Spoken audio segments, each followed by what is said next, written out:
Start shaping with the rasp using the coarse teeth first, then the fine teeth. Shape against the grain. Don't press too hard because you can dent the wood. For tight spots, use the fine edge of the rasp.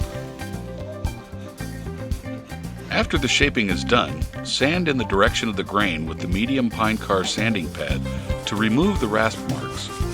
Then use the fine sanding pad until completely smooth.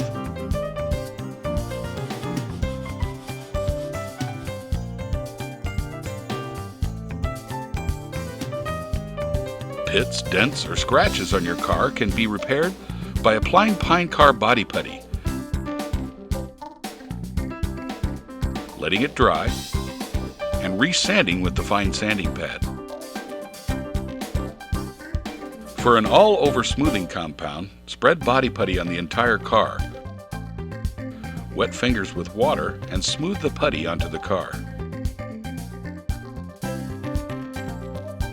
Allow putty to dry thoroughly and sand with the fine sanding pad. Feel the smooth finish.